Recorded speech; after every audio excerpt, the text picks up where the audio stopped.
Well, welcome back, everybody. It is time for Talking Pints, and I'm joined by GB Paralympic skier James Whitley. James, welcome to Talking Pints. Thank you.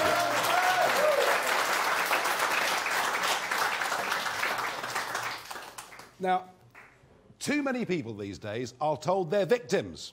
They're victims because they've not had the right start in life. They're victims because they've got some sort of problem. And they're victims, and therefore they must get themselves into this mindset that they can't really achieve very much in life. You did not exactly have the easiest start in life. And James, you were born with no fingers. No, I was born with no fingers over a series of about 40 operations or so. I got what I have today, which is sort of 2 fingers on the right and 3 on the left, the other way around. And this is all when you're a very small boy? Yeah, but all mostly before the age of 6. But I always had this sort of need for speed, skiing, went on a few family holidays, and then when I was about 6 years old, I got involved in a very bad accident on a boat where it basically ploughed over the top of me, and I couldn't sort of walk for a year. And the man who... You weren't making life easy for yourself at No, this stage, I was always known to be very accident-prone. It was very rare I was out of a bandage. But no, the guy who helped rehabilitate me was a Paralympic tennis player, and he said, "You're obviously such a speed demon and love doing slightly daring things. You should really give it a go." And one thing led to another. And 3 Paralympics later, sort of here I am. Yeah, we're going to come to it. But what is the psychology of a 6-year-old boy who, you know, you're born with a huge difficulty, you've been through, and then you get this horrendous accident happens as well. I mean, do you look at other boys when you're 6 and think life's unfair? How do you deal with that? Well, I think it's a good point. Because at 6, you don't know any better. I've never known any better. I've never known what it's like to have hands. And so I've always got on from it from day dot. I've always tried to be able to do buttons and cut my food just like any other person, only it might have been a little bit more of a struggle. And so the point is that, you know, people who are disabled often find it frustrating when there's, you know, sort of get the violin out, when actually they, you know, people are proud to be able to be capable and do things that hopefully can inspire others. So, you know, as you say, you meet a skiing coach, this becomes your inspiration, and you start to train and start to work at it. But I mean, living in Sussex, skiing isn't that easy, really, is it? No, apart from Knockhatch Dry Slope near me, there isn't much. So I spent a lot of my childhood sort of in the Alps with a ski team, training sort of 10 months a year, often on snow.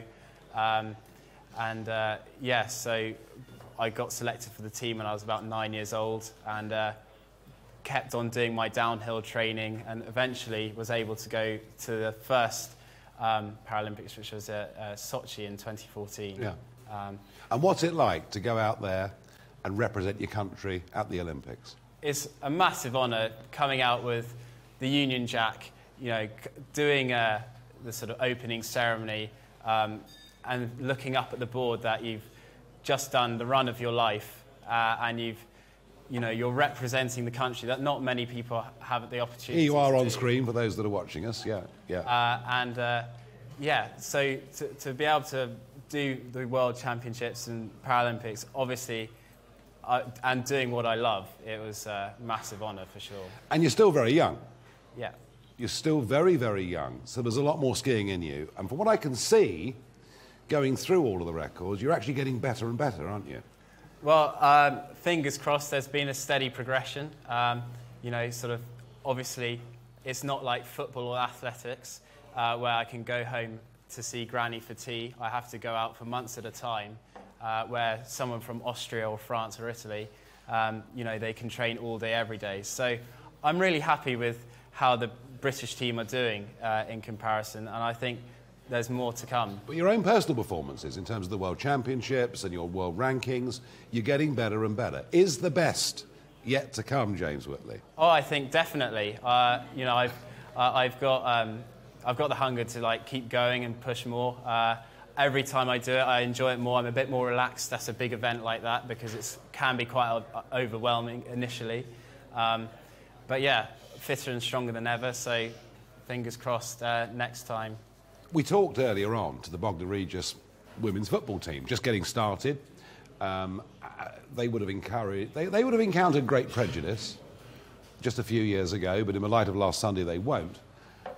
Do we, in your opinion, do we do enough with young disabled children to encourage them to be the best they can?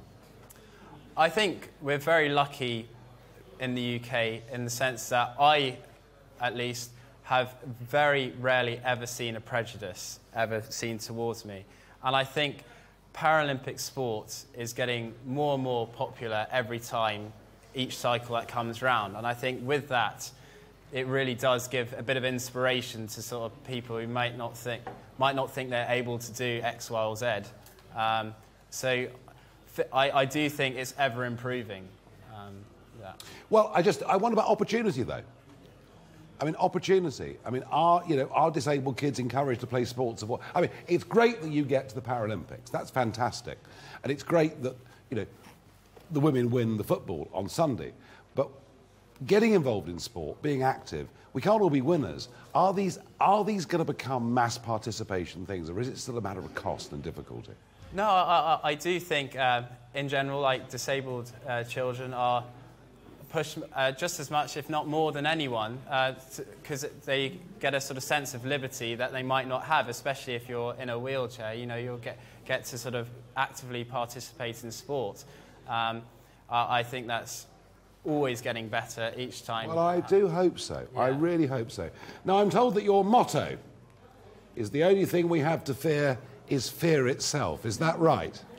I do think so. I think as a sort of Western human race, we're getting very comfortable being comfortable all the time. I think pushing yourself to do something that makes you a little bit scared each day really can develop your sort of personality. And, for me, I love, going really fast or looking down a big steep but you see, this is what I want to come on to. You're now getting involved in motorsport. Yes. So there's no stopping this guy, is there? I mean, as you see, the sort of need for speed. Tell us about Team Brit. So Team Brit is it's an incredible team. It was originally started up by veterans, 4 veterans, but it's opened up to anyone with a disability who wants to go motor racing.